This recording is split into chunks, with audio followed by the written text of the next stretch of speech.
Agoo! It's been a long time on this Maame. show.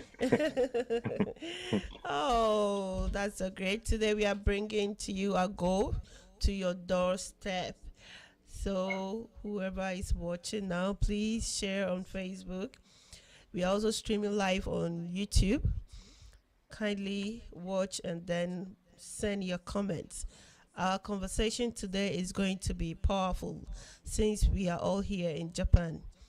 We will all need to listen to this conversation because one way or the other you might have interest somewhere.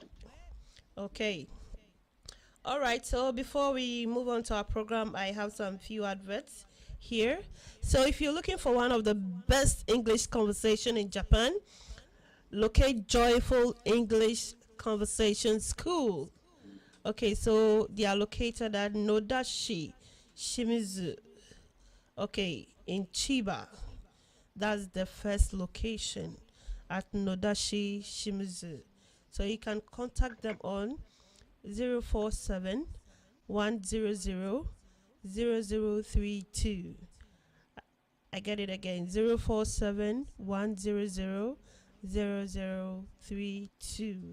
And then they also have another branch at Kashiwashi, Matuba, Kashiwa. So if you go to Kashiwa, you can also contact them on 047 5909. So they operate from Mondays to Saturday, and they have after school classes also, which start at 3:30 p.m. to 10 p.m. So if you're looking for a place for your kids to go study English, please contact these numbers. You can call Mr. Kobayashi and he's going to answer you. He speaks English and Japanese, so you don't have any problem when it comes to language. Okay. And also we have African Braids by Ethel. If you want to look good, like with both gents and ladies, yes, contact African Braids by Ethel. So when you go to IG, Instagram, you can search for her at African Braids by Ethel, and on Facebook the same name, African Braids by Ethel. Okay, so she's located in Fusa, Tokyo. You can contact her on 080 9446 6845. Come and have your hair fixed by the hair god. Yes. So, African Braids by Ethel will be waiting for you.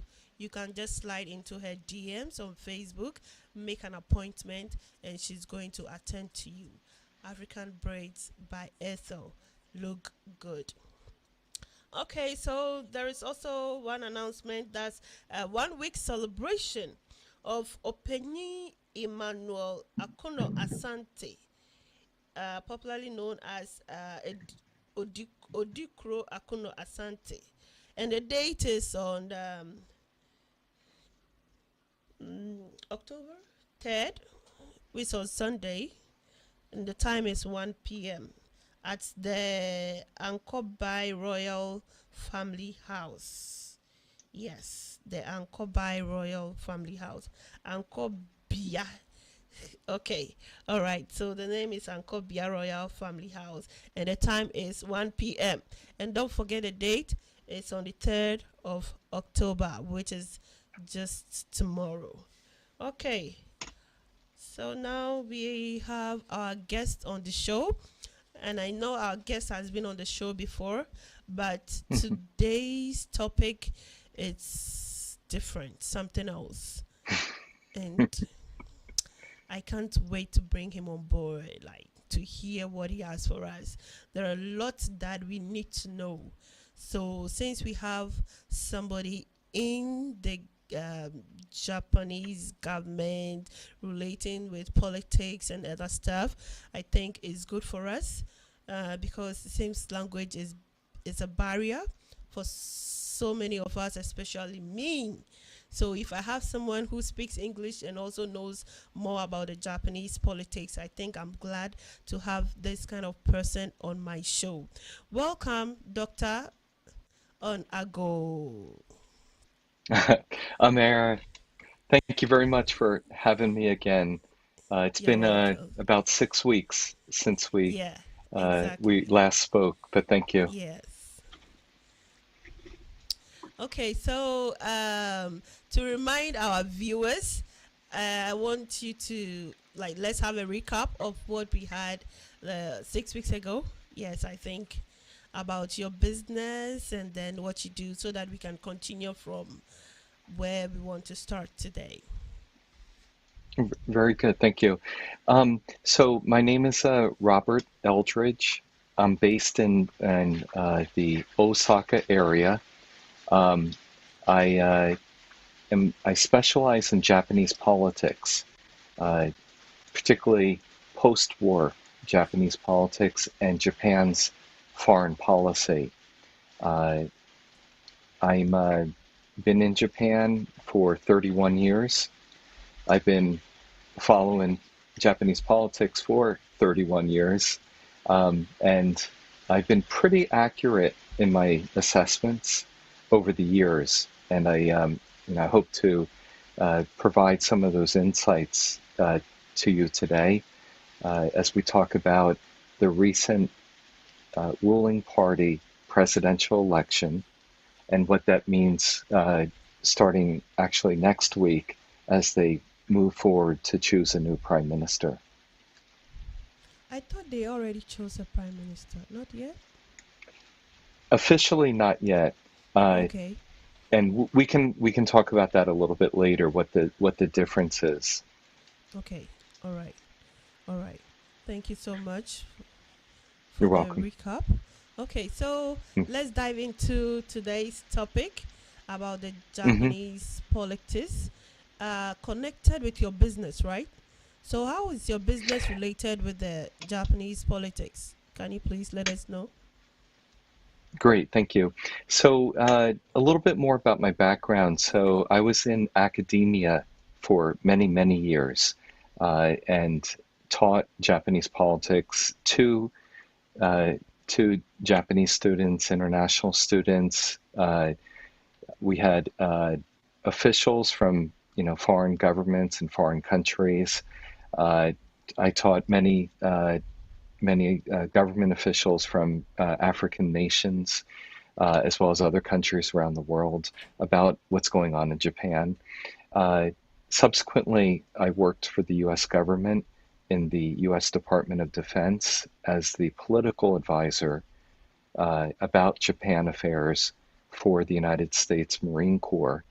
Um, and that's why I won't be the god of hair or as you were introducing before. Um, but I like to keep my hair short, but technically it's not a Marine Corps thing. I just like it short. Um, Okay. but if I did, I would certainly use Ethel's services. Sure, So sure. You should. You yeah, should. Yes. thank you. Should make you look Um, good. Mm. I'm sure. So after serving in government, I moved back into the research field, and then earlier this year, this summer, I established with a Japanese friend of mine who worked in the Japanese foreign ministry, and she worked for think tanks and politicians in Japan.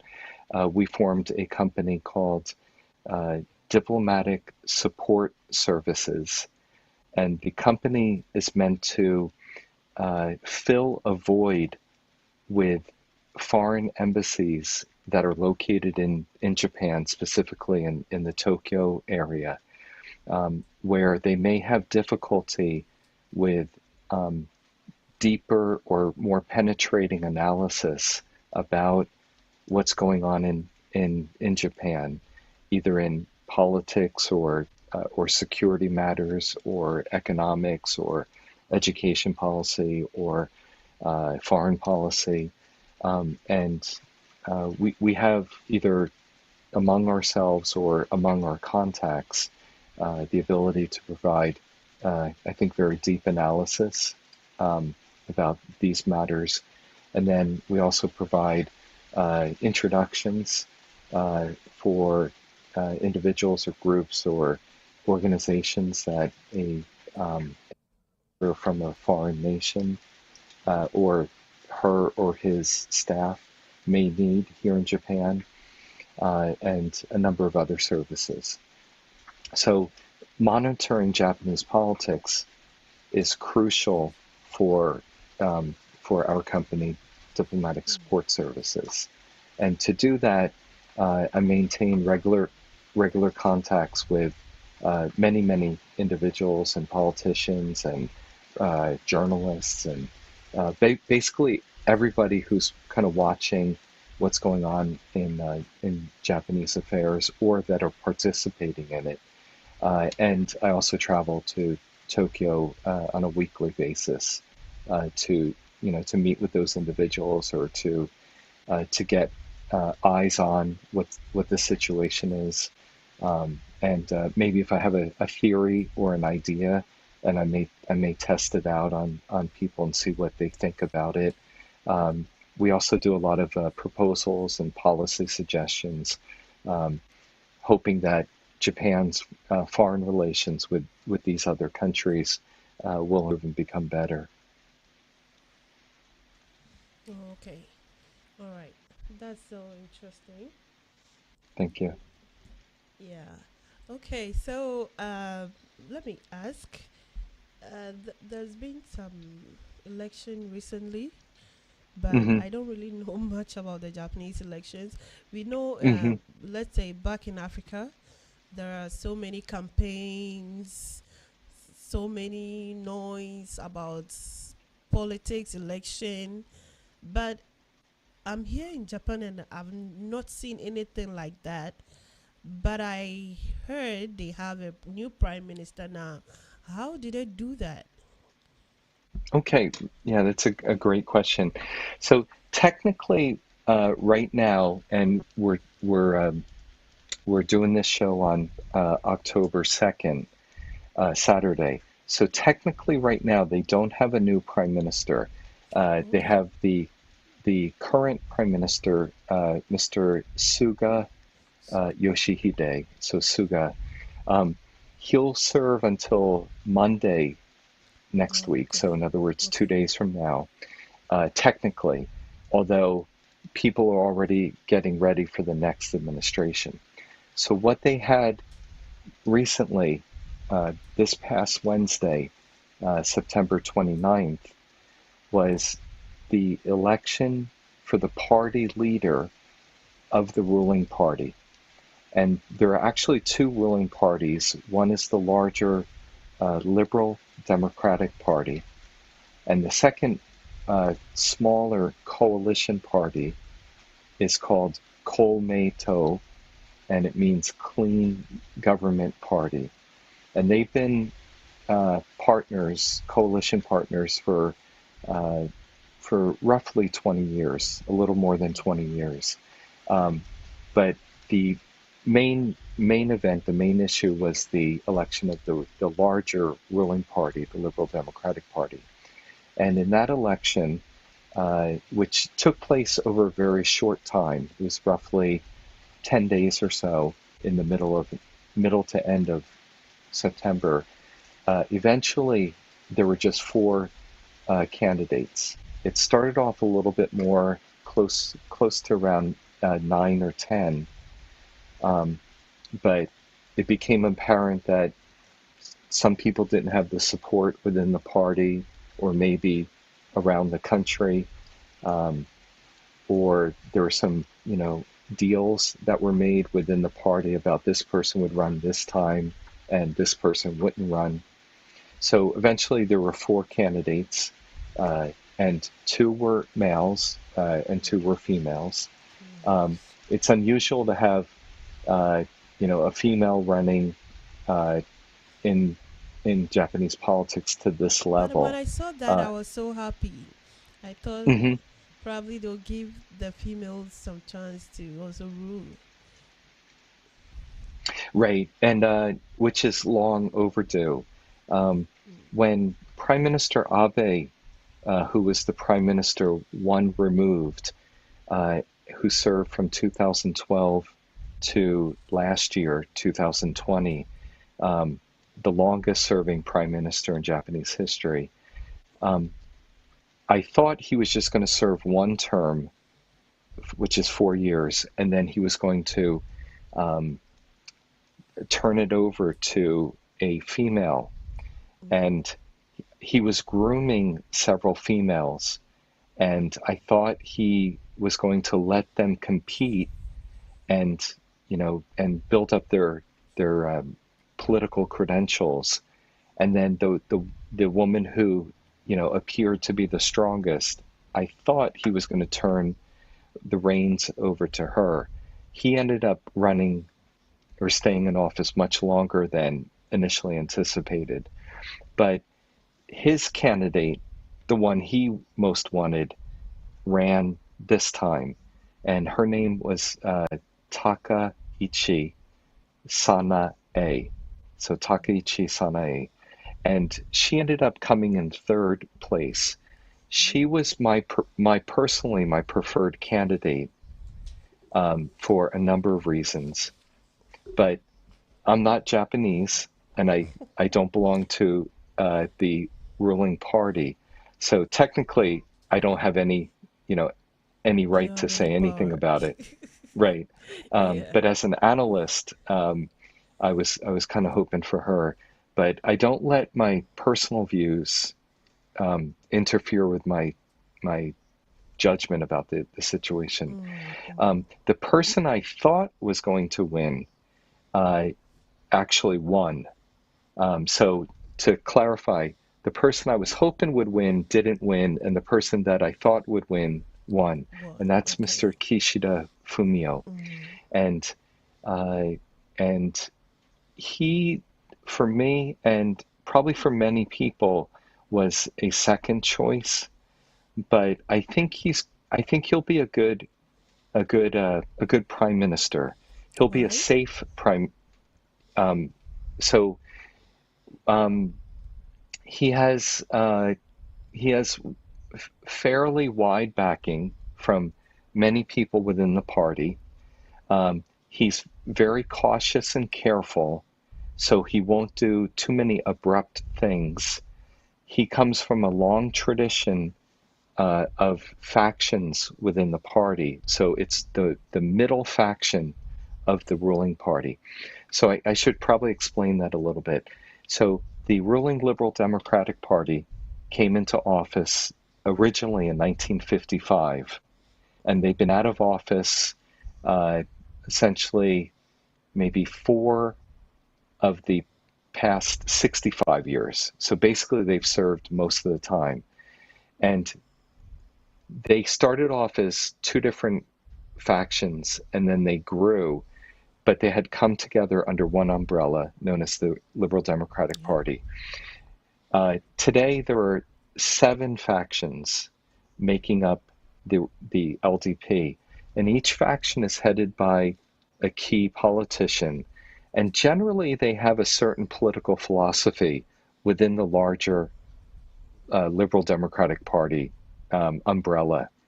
And maybe to help readers understand about it, there's a book that I wrote, or I translated, called Japan's Backroom Backroom Politics. politics. And the Wow. subtitle is Factions in a Multi-Party Age. And Wow. this book was written by a gentleman by the name of Watanabe Tsuneo. And there are 2 famous Watanabe Tsuneos in Japan. One is a younger specialist on the United States, and the other one is an older president of a newspaper company called the Yomiuri newspaper. And it's that gentleman, the president of the Yomiuri newspaper, who wrote this book. And he was a political reporter earlier in his career, and he was the first one to really document the existence of the factions within the ruling party. So when somebody runs for the presidency of the party, they need to have as many factions supporting his or her candidacy. And in this election, it wasn't only the party representatives in the Diet in the parliament, but it was also the party membership around the country that was voting. In other countries, for elections, maybe the ordinary citizen would vote, but this is an intra-party election. So the average voter doesn't vote unless he or she is a member of the political party. But because of the ruling party, and because the president of that party will almost always be chosen as prime minister when the parliament meets next, which is next week, the country has an interest in who the leader of this party is. This is Jafric So, Radio. so the other two candidates, there was another man by the name of Kono Taro, and then another female by the name of Noda Seiko. Noda Seiko got the least amount of votes, and then Mr. Kono got the second largest amount of votes, but because they didn't have a majority, either person didn't have a majority, the two top winners had to compete in a follow-on election.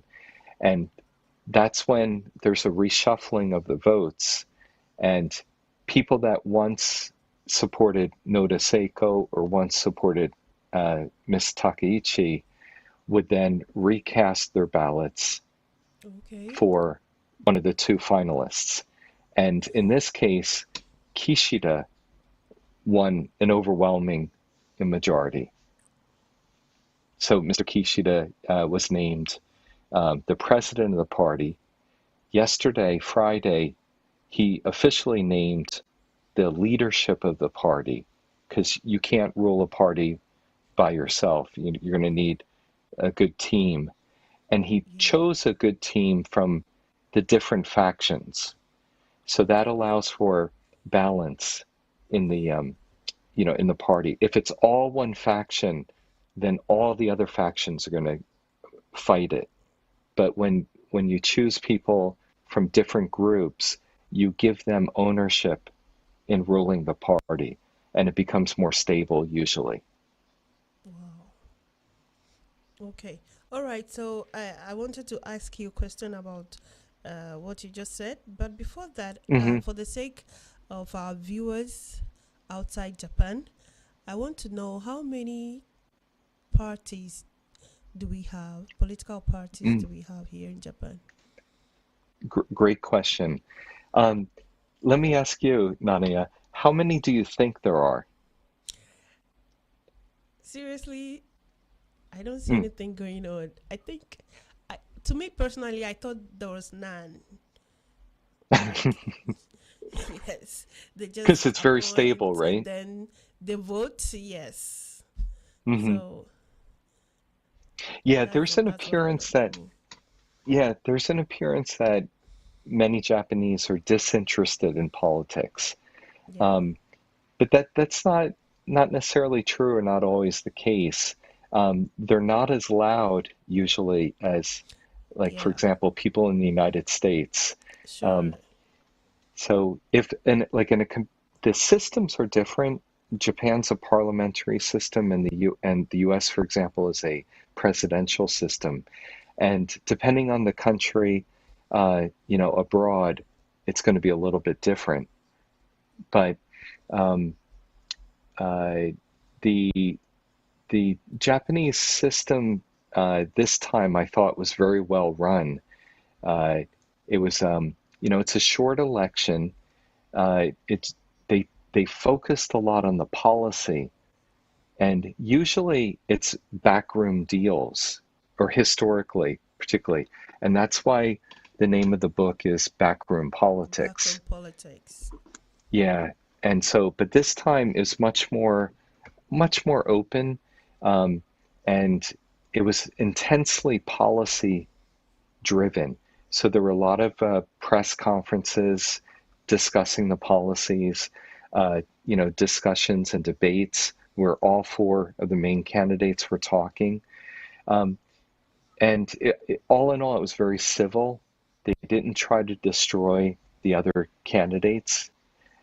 Whereas, like an American presidential primary, it's a year and a half long. There are many, many candidates. They criticize one another. They destroy one another. It's not really policy oriented. It costs a lot of money. Here, it's short, polite, professional, policy oriented, and overtly, there doesn't appear to be much money used. I don't know if there's any Yeah. behind the scenes deals. Okay. Um, so, so the appearance is that it's a very, it's very stable. One of the reasons for that is the opposition parties are so quiet right now in Japan. And overall, there are 9 political parties in Japan. Wow. Yes. Um, 9. the 9, however, the opposition parties have gotten very, very weak over the past 8 years, 9 years. Um, 10 years ago, they were still in power, a coalition of the opposition parties, but they were so ineffective in governing that the voters in the next election, which was 2012, went back to the old ruling party, which is today's Liberal Democratic Party, and the voters devastated the the opposition parties because they had mishandled things. So it's their numbers are large as the number of parties, but their influence is very few. So Okay. on the far left, they have a communist party, they have a socialist party, they have some centrist or center left parties, they have some center right parties, and they have um, sort of a rightist party.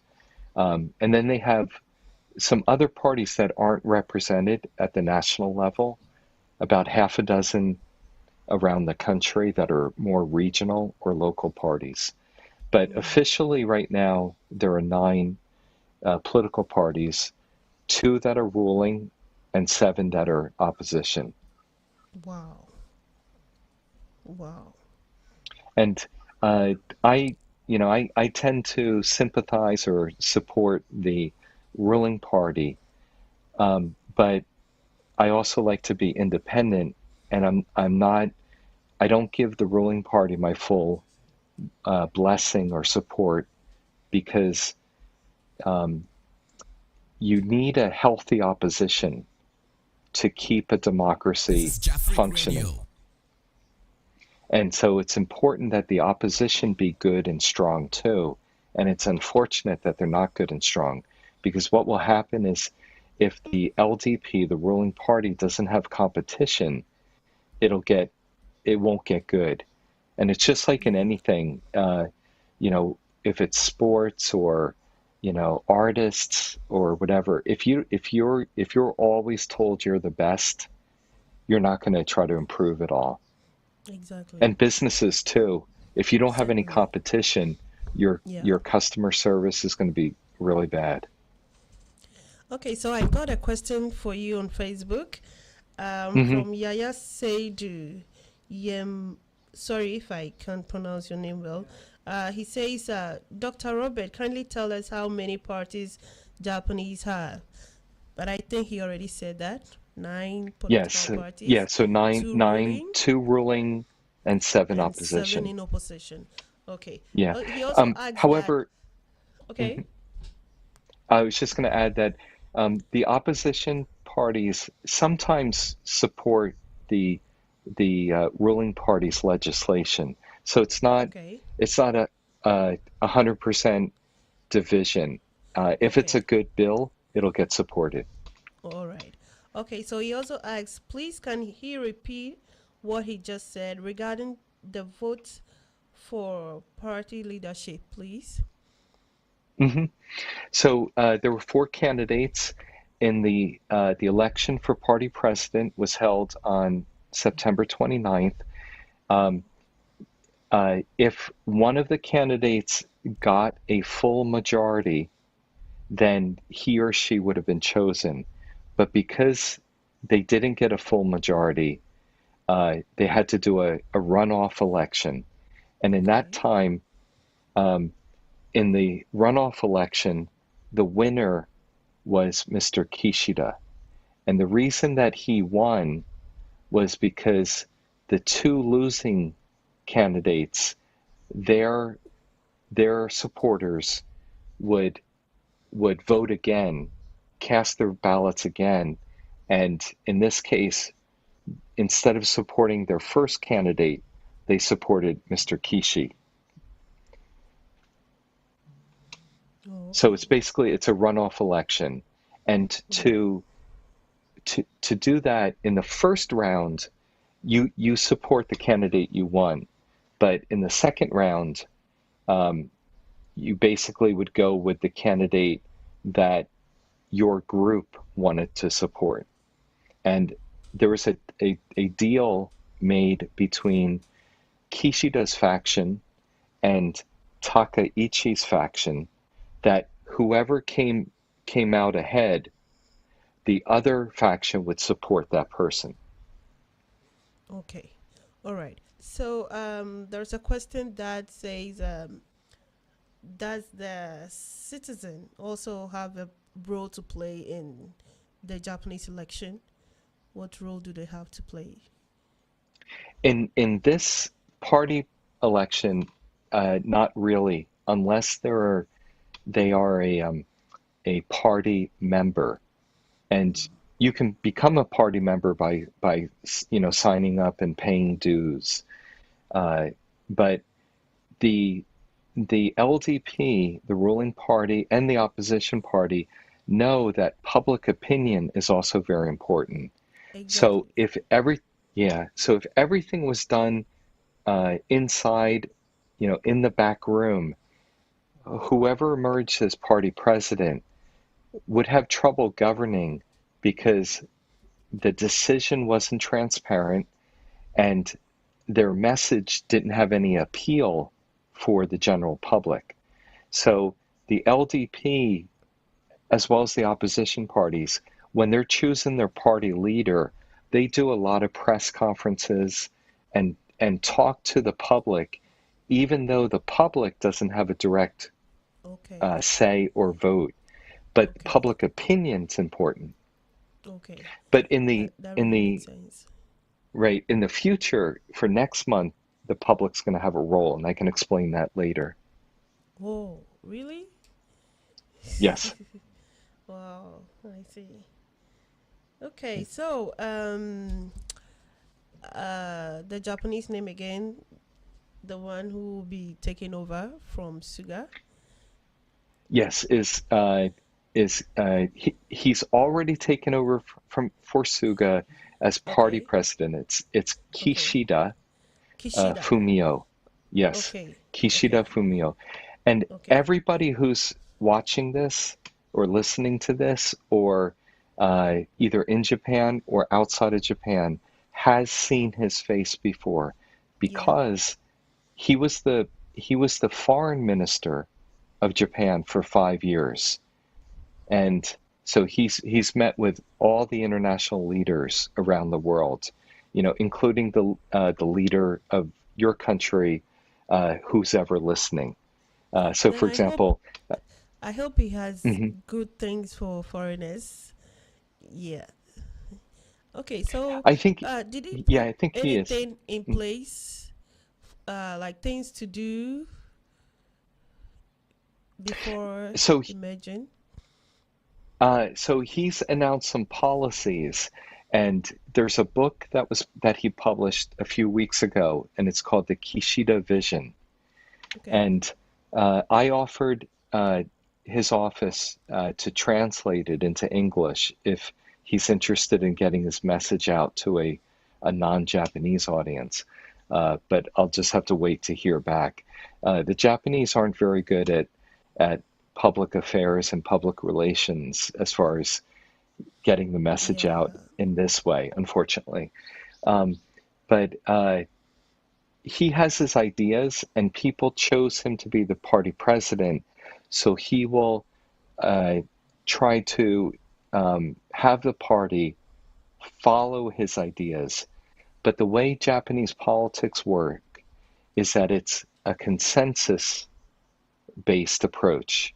It's not a top down approach. So Yeah. Okay. he'll have to he'll have to develop a consensus within the party, and because it's the ruling party, they will then take those ideas to the parliament and try to develop the bills, the legislation to make that happen. Um, and he needs a good team to do that. And so the person who one of the people who ran in the election against him, but ended up supporting him, Miss Takaichi, she's in charge of the Policy Affairs Council for the LDP now. And she was extremely well liked and respected because she had very good policy ideas. And that's very good news for, for people that supported her, because some of her policy ideas, will likely get introduced. Um, so, uh, but it's one party can't do everything. It needs, all the parties to work together in that. But he won't be able to get anything done right away because something big is going to be happening. Exactly. Yeah. And do you know what that big thing is? Maybe Unless you the tell me. listeners do. Yeah. Okay, so So, listeners, if you know what that big thing is, please bring your comments into the comment section. Okay. All right. So we got a message from Edward Amanfo. He says, "Great job, Dr. Eldridge, for your in-depth analytical work on Japanese politics. I have been an enthusiastic fan of your book titled The Japanese Ground Self-Defense Force. thank you. Oh, search Thank you. for legitimacy. It is a positive coincidence to watch you on this platform today." From Dr. Smart Edward Amanfo. Wow. Thank you very much, sir. Yes. Yes. Yeah. Okay.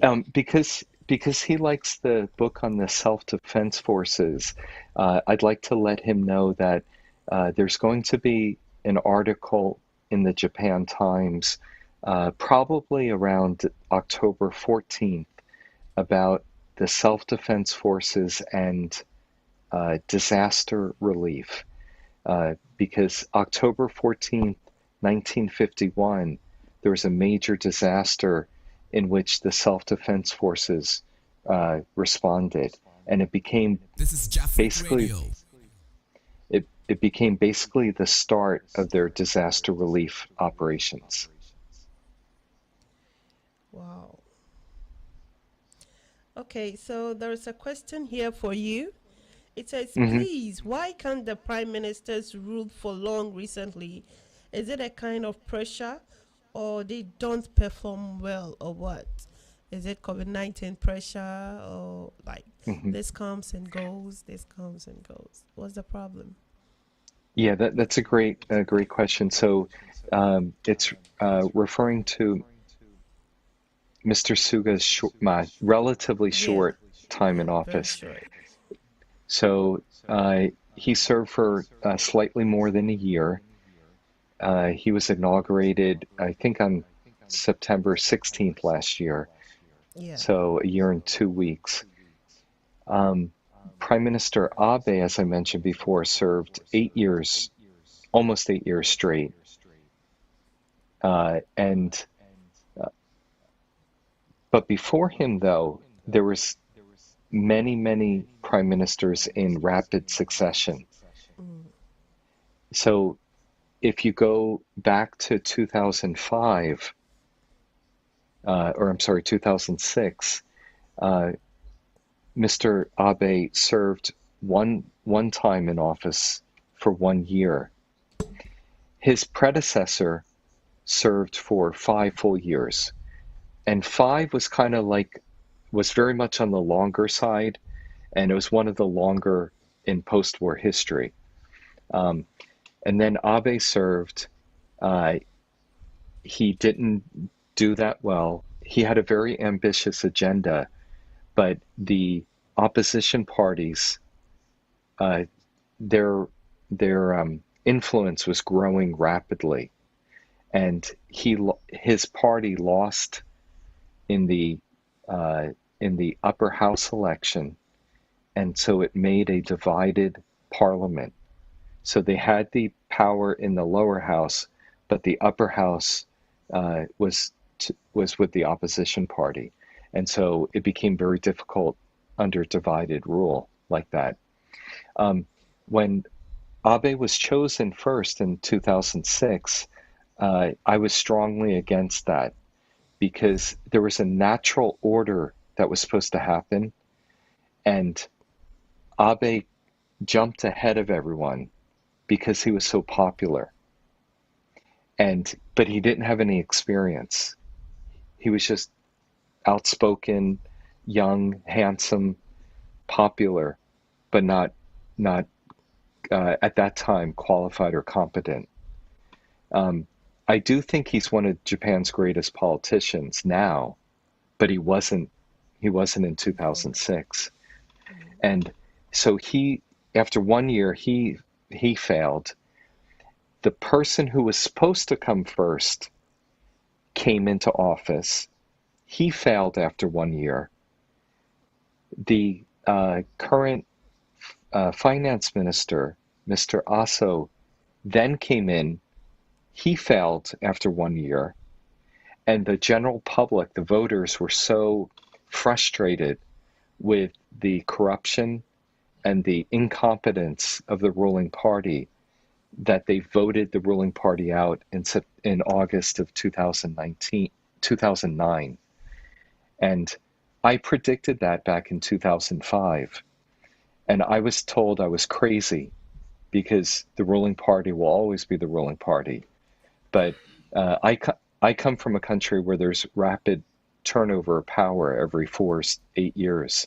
So um, I predicted the 2009 turnover. But that party, the Democratic Party of Japan, ruled horribly. And so they had three prime ministers in 3 years. So between 2006 and 2012, there were six prime ministers in 6 years. And so uh, years ago, there was also rapid turnover, uh, maybe 1 year, a few months, 2 years. Um, but 2 years was the norm for a long, long time. Abe broke that. And but Suga, in my opinion, should never have been prime minister. Mm. There were other candidates out there, but he was the safe bet, and he had experience as the chief cabinet secretary for 8 years, so he knew what was going on in the government. But he wasn't prime ministerial. He wasn't presidential. Um, he was a good, you know, um, subordinate or a good deputy, but he wasn't somebody to be really the face of Japan. Um, Oh. so, and I knew him as uh, chief cabinet secretary, and I wasn't very impressed with him. I think he's probably a good man and a decent man, a nice man, but I don't think he was the right person at this time. Okay. Oh, that's wonderful. You seem to have so much interest and you know too much about the Japanese politics. But before that question, I want to ask this question from our viewers. From Yaya Seydu, he says, Dr. Robert, does the former prime ministers have a role to play in Japanese politics? That's a great question too. Um, but Nanaya, your comment that you know, I know You too know too much. much. You, I realized this time. I really don't know that much, and it You became think so? frustrating. It became frustrating uh, this week to kind of not guess or get everything correct, and to hear some inside information that I wasn't aware of. And so I think this time I was very humbled in how much I didn't know. But with that said, um, the role of the former prime ministers, that's a great question. In many countries, he or she would, retire from politics. But in Japan, the prime minister uh, always comes from the lower house, Okay. and they usually, and that's called the House of Representatives, they usually don't lose their seat or give up their seat. And so uh, once they finish as prime minister, they they stay back in the House of Representatives, and they basically keep their constituency seat afterwards as well. Um, One prime minister, Hatayama, eventually decided to retire shortly after his time in government. Um, and in some cases, the former prime minister is called back into service again in the cabinet, or has become prime minister again. So Mr. Abe was an example of somebody who became prime minister again after a break. Um, in 1948, a, a prime minister who had served in 1946, 47 came back into power, and then he served again for 6 years. So that's happened. And then a prime minister who's come back to serve in another position. Um, One example would be Prime Minister Miyazawa, who died in 2007. But he came back as finance minister in the late 1990s.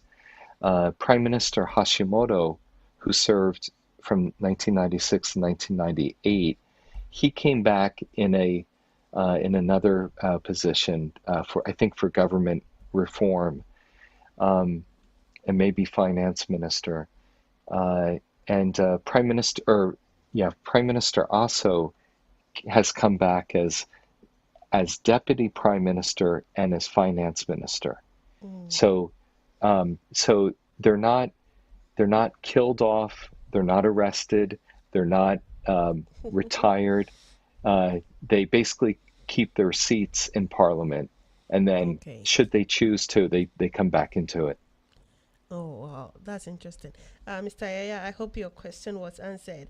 So there's this question from Clement SL says, please, is there any member of parliament who speaks on behalf of foreigners in Japan? Mm.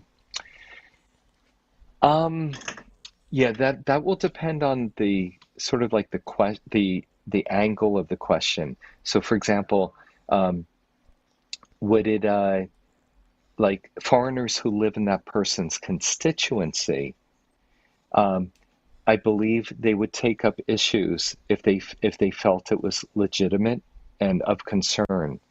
Um, Generally, the opposition parties, particularly the leftist opposition parties, are are very sympathetic to the situation of foreigners in Japan, particularly in the human rights arena or area, uh, and and matters like that.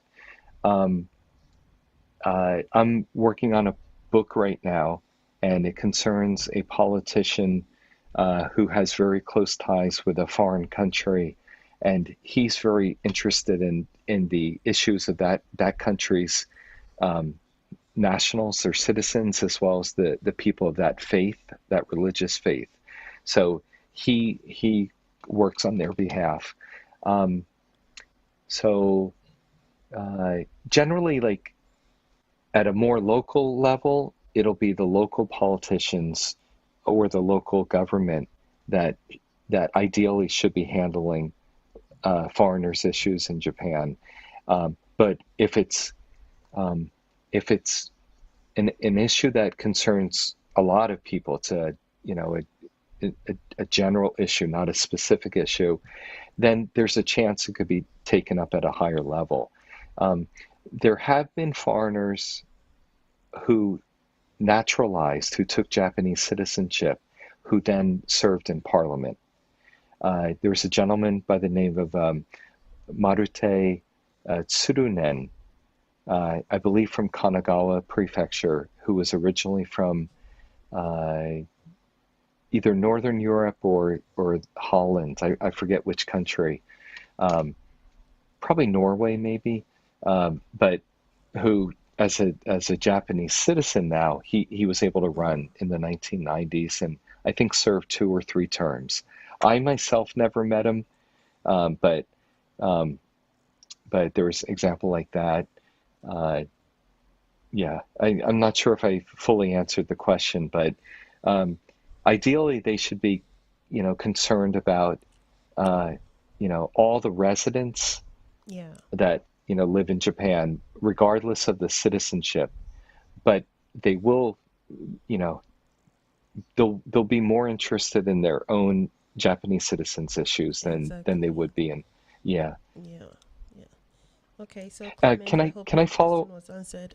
Okay. Yeah, maybe if I could follow on that a little bit about that might lead to a question about should non-Japanese have the right to vote in Japan?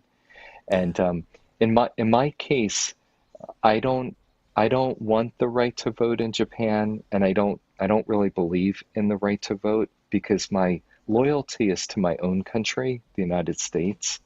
Um, and uh, I understand the idea of having um, uh, foreign residents being able to, after meeting certain conditions, maybe to be able to vote in a local election. I can understand that idea, but I'm also against that idea because what happens is Japanese politics are a pyramid, and if if let's say foreigners are able to influence uh, representation at a very local level, when that person's in office, he or she influences at the next level, which is the prefecture level, Mm. and then they can basically influence at the national level. So, because a national politician to get elected, they need the support of the prefecture, and for people that live in Tokyo, the metropolitan area, um, who need the support of the politicians at the local level. And so, kind of like a game of Go, you can flip, or Othello, you can flip the colors uh, easily if if you get the support at this level to this level to this level. And if that's the case, foreigners whose loyalty may not be to Japan being able to vote in Japan can theoretically influence at the national level. And so uh, I don't think that's good for the host country. So Yeah. I'm not a proponent of of um, of foreigners having the right to vote. I think for the most part, issues can be resolved locally. And if they're not resolved locally, you have a court option or your embassy option or maybe Yeah. some other options. Yeah. Okay. So we have so many questions here for you, but looking at our time, we have like 1 minute to go. Just a minute. We have so many questions here for you. So many questions. I If I don't know could just which one to allude go to, first. yeah, maybe I could just tell you, I was mentioning a big event this month, and that's going to be the election, the general election for the Okay. lower house. Mm. And the lower house serves a 4-year term unless it's dissolved. And this in October they're going to call for elections, And Okay. the elections themselves will be held in November, but it starts in October. So everybody's going to see Japanese politics in action. Okay. Okay. So, where do we get your books? How do we get your books? I well, you can go to my homepage. It's robertdeldridge.com, or uh, Amazon, for example, and type in Robert D. Eldridge, and Robert there's D. about maybe Eldridge. yes, and there's probably about maybe 30 or 40 books on Amazon that Oh, you can okay. get. Yeah. All right. All right. So, there's this viewer is asking me to borrow the next program's time. Please I'd be let me happy ask to. permission from my producers. Please, can I? Okay, so my producers have given me 10 minutes. And then I hope Okay. you are Okay. okay with that, Doctor. I'm very okay with that to Okay, talk to you. so he asks, Dr. Robert, please can you educate us on the role of the Chief Cabinet Secretary? Wow. That's a great question. Thank you.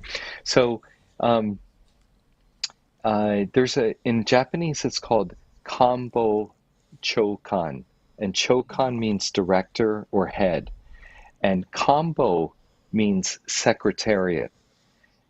And so the Kambo Chokan is the head of the secretariat, in this case, the cabinet secretariat that helps run the prime minister's office, and he or she is somebody usually that is very close to the prime minister or very trusted by the prime minister, and almost always is a current elected official. So in other words, a politician, either in the lower house or the upper house. And in Japan, the lower house is more powerful. Um, but there may be a very powerful figure in the upper house that the prime minister wants to bring in. Um, and a prime minister will make many, many calculations about who they want in the cabinet.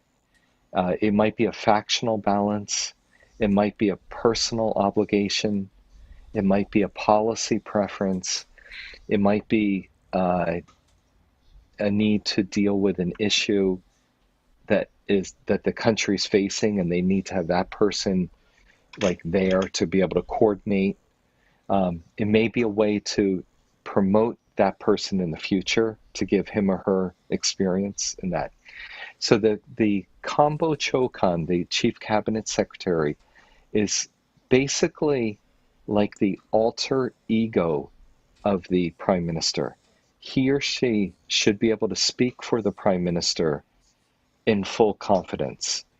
Um, and it's like in other countries, you may have a press spokesman or woman, or a chief of staff.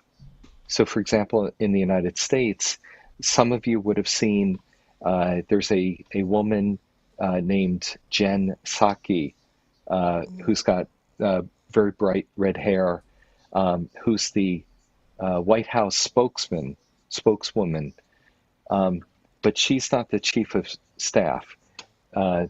The president, the U.S. president, has a chief of staff who runs the White House. In Japan, they don't have that. It's they have a press spokesperson and a chief of staff in the same body, in the same person. So that's what a chief cabinet secretary does. He'll run meetings on behalf of the prime minister. Um, Everybody goes to him. He's like the nerve center at the bottom of the brain. Everything goes through him or her to run the government. But that doesn't This mean is the Jeff prime Freak minister Radio. is uh, hands off and indifferent. He's going to be very involved in stuff too, getting his own information, his own thinking. But the chief cabinet secretary is a very important position. Okay. So I'm taking the last question. I think doctor said something about this, but I think you have to summarize this little for him. He says, Hmm. please educate us on how the Japanese parliament or house are chosen or elected. Hmm. So currently there are 710 members in both houses. 245 are in the upper house, which is called the House of Counselors. And as I said a moment ago, the House of Counselors is the weaker of the two bodies. In the pre-war period, it was uh, it was called essentially the House of Peers. So it was the nobility, and it was those who were essentially uh, you know a peer system. So it was essentially hereditary that they were going to be in this position. So they were the elite of the elite, the old families. Um, and then the House of Representatives was the popular uh, house, and where if you met certain conditions, either age-wise or in the pre-war period, tax-wise, if you paid a certain tax percentage of your tax, uh, in other words, you made enough money, you could be eligible for elections. So the House of Representatives today is 465 members. So combining that becomes 710. Um, the number of people in the House of Representatives is based on uh, population. So when Japan's population was higher, there were slightly more people. Uh, Currently, the House of Representatives and the upper house are controlled by the ruling party. And the upper house is chosen every 6 years, and the lower house is chosen every 4 years, unless the prime minister dissolves the lower house. With the upper house, 121 members are chosen every 3 years. So, for example, if let's see, when was the last contest? Was 2019. Um, in 2022, there'll be an election for the upper house for only half the upper house. They were the ones who were chosen in 2016. They're up for re-election. The ones chosen in 2019 don't have to run until 2025. So they serve 6 years. The House of Representatives is the more intense one. They never know when the parliament's going to get dissolved, and they have to run for election again. And because it's a smaller district, they have they're respected more because they really truly represent the interests of that district, that constituency. And they will be coming up for election this fall because the full 4-year term is going to be completed. And in 1996, they adopted a single seat constituency, which means that the candidates that are running in that district, only one of them is going to get chosen. In the old day, before that, they had a larger district and they had multiple seats being chosen. So you could have somebody in that district from the ruling party and the opposition party being chosen simultaneously. You could also have a situation where the ruling party ran 2 or 3 candidates from each of their factions, and the same party could have 2 people winning in that district. So it all depended. But now it's a single seat constituency. And that was seen as a good thing 25 years ago, but now it's not seen as a good thing because of populism. They try to say everything to everybody rather than their true convictions. Okay, so I'm getting message that you should come on this show again for part two because I think my viewers have so many questions for you There are so many questions here, but because of our time, I think interesting question about growing Chinese footprints on the African continent.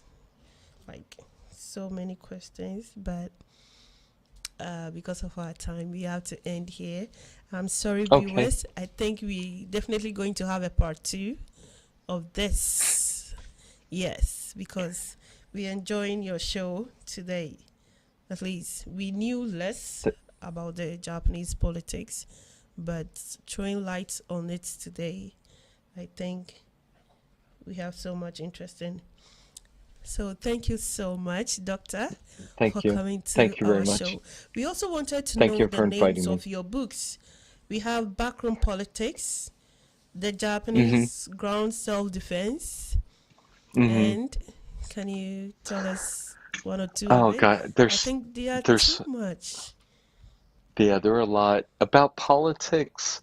Um, there's uh, a book that I translated called The Political History of Modern Japan. Okay, The author was Kitaoka, but I translated the book. okay, Um, there's the Prime Ministers of Post-War Japan, mm, 1945 to 1995. Um, there's the Diplomatic History of Post-War Japan. Uh, let's see. There's a book about Miyazawa Kiichi called Secret Talks Between Tokyo and Washington. oh, Um, let's see. Yeah, there's a lot. Um, yeah, okay. yeah. So I'm we I'm sorry. There's a definitely lot, need but to you do can. part two Yeah. so that you Hmm. can have time to write them down for us. Okay, so if my producer can do this, our viewer is asking for his personal website that he wants to see it on the screen so that they can.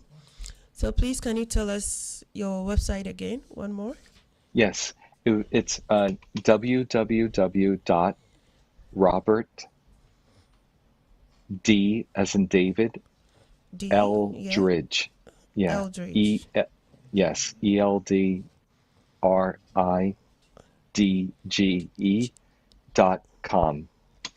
.com. Okay, so Yeah. www.robertdeldridge.com. So Correct. please, you can visit that website and you're going to know more. Okay, so thank you so much, Doctor. My So, pleasure. do you have a soft copy of your books on sale? I'm sorry. Do you have a soft copy of your books on sale? Soft copy being like a soft cover or an ebook. Yes, yeah, soft E cover or ebook, any of them. yeah, some of the books are soft covers. Uh, Mm, and then as far as Kindle and ebooks, most of okay, them I believe are on that. And there's one book that many people may be interested in. okay, It's called as an Japan as an Immigration Nation. And okay. the original author was Sakanaka, and I translated the book. But it's really interesting about uh, making Can you please Japan come much more again? Japan international as an as immigration. an nation. Okay, as And an immigration nation. yeah, so it talks about the potential for Japan to embrace immigrants more. Okay. All right, all right. Thank you so much. Before we leave, our next program will be coming on very shortly. I think I've taken their time. Please forgive me.